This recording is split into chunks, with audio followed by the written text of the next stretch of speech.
Ambati silks Kanchipuram sorry store now in Vijayawada. Exclusive పట్టు saris, సల్వాస్ and lehengas. పులి గాండ్రించింది. గాయపడిన సింహం నుంచి వచ్చే శ్వాస ఎంత భయంకరంగా ఉంటుందో నిరూపించి చూపించాడు అభిషేక్ శర్మ.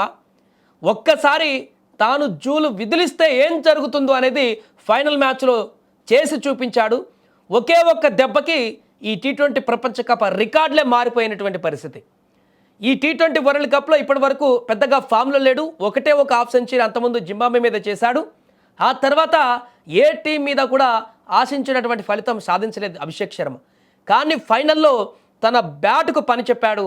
తను జూలు విదిలిస్తే ఆ రికార్డ్స్ ఎలా చెదిరిపోతాయో చేసి చూపించాడు. ఈ టీ20 ప్రపంచ కప్లో ఇప్పటి వరకు 19 బంతుల్లో హాఫ్ సెంచరీ చేసినటువంటి రికార్డ్స్ మాత్రమే ఉన్నాయి. వాటిని తిరగరాస్తూ చెరిపేస్తూ ఈ టీ20 ప్రపంచ కప్లో 18 బంతుల్లో హాఫ్ సెంచరీ చేసి తాను ఫామ్లోకి వస్తే, తాను బ్యాట్ జులిపిస్తే ఏం జరుగుతుందనేది మరొకసారి ప్రపంచానికి చేసి చూపించాడు world number 1 T20 batsmen Abhishek Sharma. దీంతో ఫైనల్ మ్యాచ్లో అభిషేక్ శర్మ కూడా తన అద్భుతమైనటువంటి బ్యాటింగ్ సాధించడం పట్ల అభిమానులు కొంత సాటిస్ఫైగా ఉన్నారు.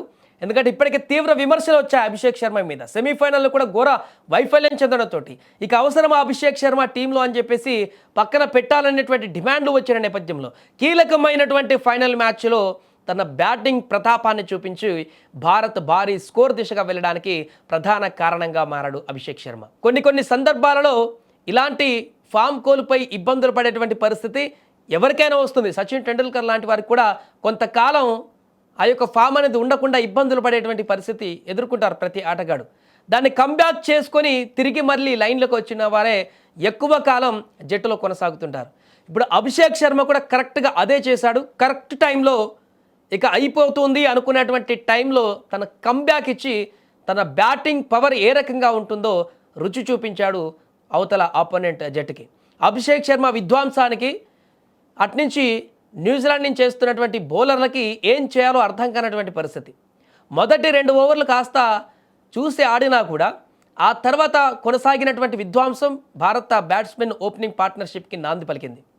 ఈ పవర్ ప్లేనే ఈ యొక్క టీ20లో పవర్ ప్లేలో అత్యధిక స్కోర్ సాధించినటువంటి టీంగా రికార్డు సాధించింది అభిషేక్ శర్మ దెబ్బకి. మామూలు బ్యాటింగ్ కాదు, ఇది నీ బ్యాటింగ్, అసలు నువ్వు ఆడాల్సింది ఈ ఇన్నింగ్స్లు కదా మొదటి నుంచి అని చెప్పేసి అభిమానులు ఇప్పుడు సోషల్ మీడియాలో పోస్టులు చేస్తున్నారు. ఇది కదా పులి నీ ఆట, ఇన్ని రోజులు ఎక్కడికి పోయిందని చెప్పేసి కూడా వారు క్వశ్చన్ చేస్తున్నారు. ఏదేమైనా కీలకమైనటువంటి ఫైనల్లో ట్రోఫీ గెలవవలసినటువంటి మ్యాచ్లో, ఛాంపియన్గా అవతరించాల్సినటువంటి కీలక మ్యాచ్లో అభిషేక్ శర్మ ఆడినటువంటి బ్యాటింగ్ అనేది ఇప్పుడు అందరినీ మంత్రముగ్ధుల్ని చేస్తుంది. పర్ఫెక్ట్ టైంలో పర్ఫెక్ట్ బ్యాటింగ్ చేస్తాడు అభిషేక్ శర్మ.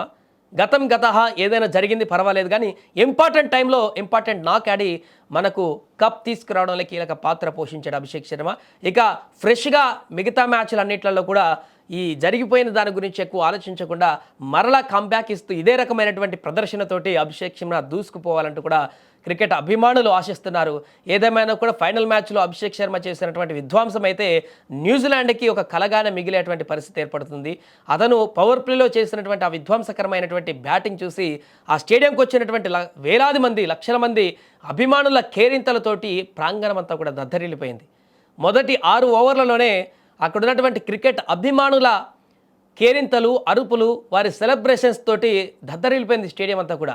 అంత మంచి ఓపెనింగ్ ఇచ్చాడు అభిషేక్ శర్మ. దీంతో టాస్ గెలిచి అసలు ఎందుకు ఇచ్చారా బ్యాటింగ్ ఇండియాకి అనేటువంటి పరిస్థితి న్యూజిలాండ్కి వచ్చిందేమో కానొక దశలో. అట్లా భీకరమైనటువంటి బ్యాటింగ్ కొనసాగించారు అభిషేక్ శర్మతో పాటుగా మిగతా బ్యాట్స్మెన్లు అందరూ కూడా. దాంట్లో అభిషేక్ శర్మ కాంట్రిబ్యూషన్ కొంచెం ఎక్కువ అని చెప్పొచ్చు. ఎందుకంటే 18 బంతుల్లో హాఫ్ సెంచరీ అంటే అర్థం చేసుకోండి ఇలాంటి ఊచకోత ఇది. ఈ టీ20 ప్రపంచ కప్లోనే ఎవరు సాధించలేదు 18 బంతుల్లో హాఫ్ సెంచరీ. ఆ ఫీట్ని ఫైనల్ మ్యాచ్లో అభిషేక్ శర్మ అందుకున్నాడు. దీంతో ఇంపార్టెంట్ టైంలో ఇంపార్టెంట్ నాక్ ఆడినటువంటి అభిషేక్ శర్మకి ఇప్పుడు శుభాకాంక్షల వెల్లువెత్తుతుంది. ఏదేమైనా పడ్డ దగ్గరే వెతుక్కోవాలి కాబట్టి, కింద పడ్డ దగ్గరే లేచి నిలుచోవాలి కాబట్టి అభిషేక్ శర్మ ఇదే టోర్నమెంట్లో ఫెయిల్యూర్గా నిలిచి అందరి విమర్శలు అందుకున్నటువంటి అభిషేక్ శర్మ ఇదే టోర్నమెంట్లో ఫైనల్ మ్యాచ్లో అద్భుతంగా బ్యాటింగ్ చేసి ఆ విమర్శలకు చెక్ పెడుతూ మరలా తన గమ్బ్యాక్ ఇచ్చినటువంటి పరిస్థితి అయితే అభిషేక్ శర్మ అభిమానులకైతే ఒక మంచి అనుభూతిని కలిగించినటువంటి పరిస్థితిగా మారింది.